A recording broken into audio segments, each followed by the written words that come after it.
آج جو کہانی میں آپ کو سنانے جا رہا ہوں اس کا نام ہے بجھتی شمع۔ اور بتائیں بینش، کتنی تیاری کر لی؟ واٹس ایپ کی رنگ ٹون اس کے کمرے میں گونج رہی تھی، جس سے پچھلے 1 گھنٹے سے لگاتار پیغامات کی آمد و رفت کا پتہ چل رہا تھا۔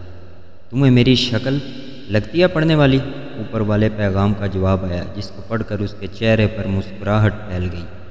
اپنے سامنے رکھی پچھلی 1 گھنٹے سے کسی اجنبی کی طرح اگنور کی جانے والی کتاب اس نے بند کر دی تھی۔ یار بس 1 ماہ رہ گیا ہے انٹری ٹیسٹ میں، ابھی تو انٹر کا نتیجہ بھی نہیں آیا، بہت ٹینشن ہو رہی ہے، پتہ نہیں کیا بنے گا۔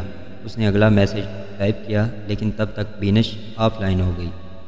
اس کی بے چینی میں اضافہ ہو رہا تھا۔ وہ ساتھ ساتھ انسٹاگرام پر اپنی کتابوں کی تصویر کی سٹوری لگا رہی تھی اور سنیپ ٹرکس بھی بھیج رہی تھی۔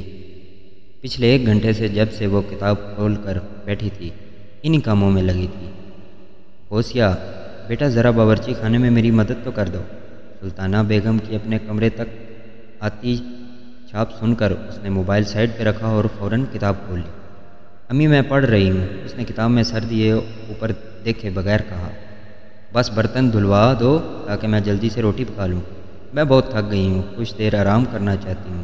ان کے آستینوں سے پانی کے قطرے ٹپکتے تھے اور قمیض کا دامن بھی تر تھا۔ وہ ابھی کپڑے دھو کر فارغ ہوئی تھی۔ کیا ہے امی، پڑھنے بھی دیں۔ کتاب زور سے بند کر کے کرسی کو ایک جھٹکے سے پیچھے دھکیل کر وہ کھڑی ہوئی۔ ان کے پاس سے گزرتی قدم دھپ دھپ کر کے زمین پر پڑکتی وہ کچن میں داخل ہوئی اور بڑبڑاتی ہوئی برتن دھونے لگی۔ ذرا لحاظ نہیں ہے آپ کو؟ مجھے ڈاکٹر بھی بننا ہے اور پڑھنے بھی نہیں دینا۔ اگلے مہینے ٹیسٹ ہے میرا اور میں یہاں برتن دھو رہی ہوں، برتنوں کو چھکے میں پٹکتے ہوئے وہ کہہ رہی تھی۔ گیلے برتنوں سے پانی کی بوندیں ٹپکتی جالیوں سے نیچے گر رہی تھی۔ تم چلی جاؤ غوثیہ، میں کر لوں گی، سلطانہ بیگم نے آستینوں کو کوہنی سے پیچھے کرتے ہوئے آہستہ سے کہا۔ دائیں آستین کا ٹچ بٹن ان کی کلائی میں موجود سونے کی چوڑی سے الجھ پڑا تھا۔ یہ اچھا ہے کہ سارا ٹیمپو توڑ کر اب کہہ رہی ہیں کہ چلی جاؤ، اب میں یہ دھو کر ہی جاؤں گی، نخوت سے کہتے ہوئے برتنوں کو ہنوز پٹک رہی تھی۔ سلطانہ اب کچھ نہ بولی۔ وہ چولہا جلا کر روٹی پکانے کی تیاری کرنے لگی۔ برتنوں کو دھو کر وہ اسی طرح پیر پکتی کچن سے باہر نکلی اور کمرے میں آتے ساتھ سب سے پہلے اس نے اپنا فون اٹھایا۔ واٹس ایپ کھول کر اس نے اپنی بینش کے ساتھ چیٹ کھولی۔ ٹینشن کس بات کی ہے؟ کیا ہو جائے گا اگر اچھے نمبر نہ آئے؟ آسمان تو نہیں گرے گا نا؟ وہاں سے یہ جواب آتا ہے، تمہارا سلیبس تھوڑا ہے، تمہارا تو ریلیکس ہونا بنتا ہے، تمہارا اگر میرٹ پہ داخلہ نہ بھی ہوا تو پرائیویٹ کہیں داخلہ لے لو گی، میرے ماں باپ کے پاس تو اتنا پیسہ نہیں ہے۔ وہ میسج ٹائپ کر رہی تھی۔ جب سلطانہ کی چھاپ دوبارہ اس کے کمرے تک آتی سنائی دی، اس نے پورا میسج ٹائپ نہیں کیا، جلدی سے کتاب کھول کر پڑھنے لگ گئی۔ سلطانہ نے کچھ نہ کہا، بس گرم گرم روٹی اور سالن پلیٹ اس کے سامنے رکھ کر وہاں سے چلی گئی۔ ان کے جاتے ہی اس نے وہ آدھ لکھا پیغام مکمل کر کے بھیجا اور انسٹاگرام کھول کر اسکرولنگ کرنے لگی۔ سب سے پہلے اس نے اپنے چہرے کی آدھی تصویر لی، اس پر فلٹر لگایا اور اداس سے ایموجی کا اسٹیکر بنا کر وہاں چپکایا اور #ایگزامز کی ٹینشن لکھ کر سٹوری لگائی۔ پھر جاننے اور نہ جاننے والوں کی نئی پوسٹ ہوئی تصویروں کو لائک کرنے لگی۔ کھانا کھاتے کھاتے عصر کی اذان ہوگی۔ وہ اپنی کرسی سے اٹھی، وضو کیا اور جائے نماز پر بیٹھ گئی۔ سلام پھیرنے کے بعد اس نے 15 منٹ رو رو کر دعائیں مانگی، منتیں مانی، مقدس ہستیوں کے واسطے دیے، اللہ سے وعدہ وعید کیے، نتیجہ اچھا آ جائے، میرٹ بن جائے، اگر ایسا ہو جائے تو میں یہ کروں گی، وہ کروں گی، فلانی جگہ چادر چڑھاؤں گی، فلانے مزار پر محفل کراؤں گی، اتنے نفل پڑھوں گی، اتنے روزے رکھوں گی اور فلاں فلاں۔ رو دھو کر اور آنسو صاف کر کے وہ جوائے نماز سے اٹھی اور اپنے کمرے تک آئی۔ سلطانہ کھانا کھا کر اپنے کمرے میں بے سدھ سو رہی تھی۔ ابا میاں نے مغرب کے بعد گھر آنا تھا، سو وہ اس کی اماں گھر میں اکیلی تھی۔ رونے کا اثر تھا یا کھانے کا؟ کیا لولا کرنے کی غرض سے وہ بستر پر لیٹی، لیکن تب ہی میسج کی ٹون بجی۔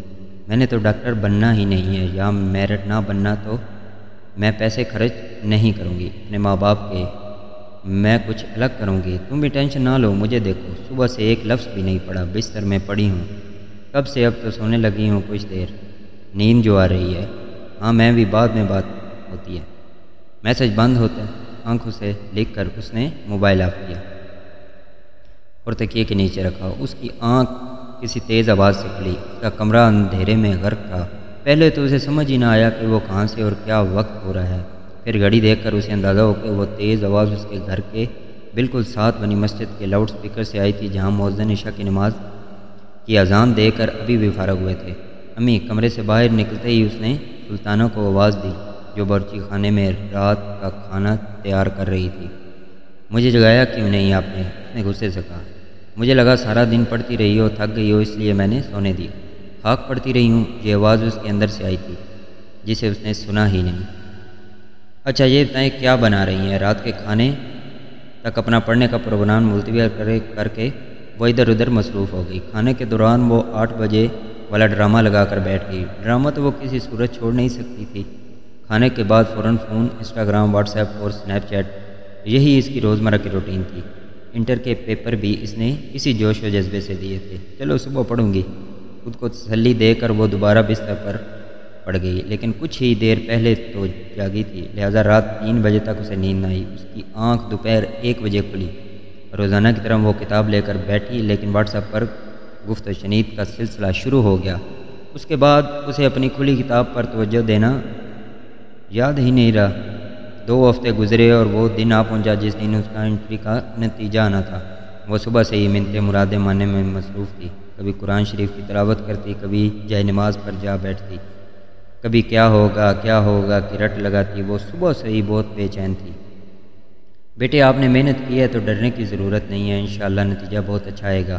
اس کے ابا اس سے 1000 دفعہ یہی نصیحت کر چکے تھے، لیکن اس کا دل اندر سے جانتا تھا کہ نتیجہ کیسا آنا ہے۔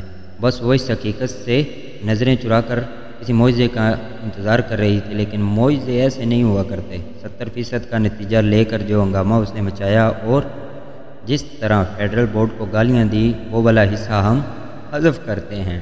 ماں باپ کو دکھ تو ہوا تھا، لیکن وہ یہ بات سمجھنے سے قاصر تھے کہ جب لڑکی سارا دن بیٹھ کر کتاب میں سر دیے رکھتی ہے تو پھر رزلٹ کیوں اچھا نہیں آتا۔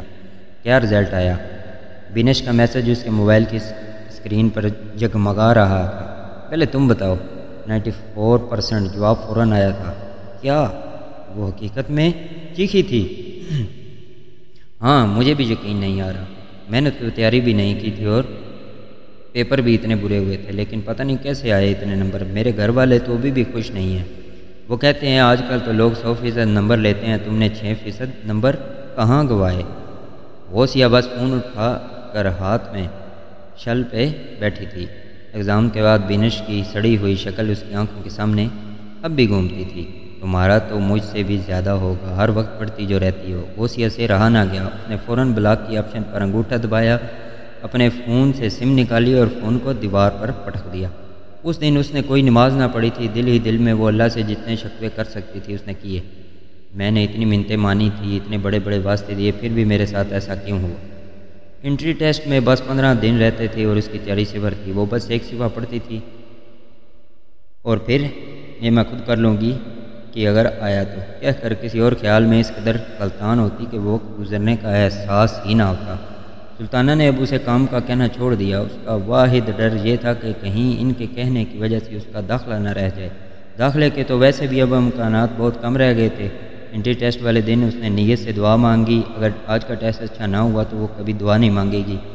ٹیسٹ ہو گیا، شام کو گھر آ گئی، اس نے اپنے جوابات بھی دیکھ لیے، رزلٹ بھی آ گیا۔ بیٹا یہ تو آپ کی دوست نہیں ہے بینش سلیم، اس کے ابا نے اخبار کا سرور اس کے سامنے کیا۔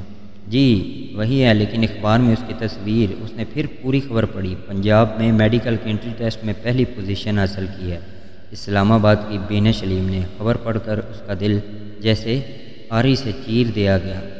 پتہ نہیں ایسے بچے کن ماں باپ کو ملتے ہیں، اس کے ابا نے آہستہ آواز میں کہا اور اخبار لپیٹ کر وہاں سے چل دیے، لیکن غوثیہ وہیں کی وہیں بیٹھی رہ گئی۔ بستر پہ گر وہ اپنے تکیے میں منہ چھپا کر رونے لگی۔ اسے نہیں معلوم تھا کہ وہ آج کے بعد اپنے ماں باپ کی آنکھوں میں کیسے دیکھے گی۔ ماں باپ بھولے نہیں ہوتے، لیکن کبھی اولاد ان کو بھلا بنا ڈالتی ہے۔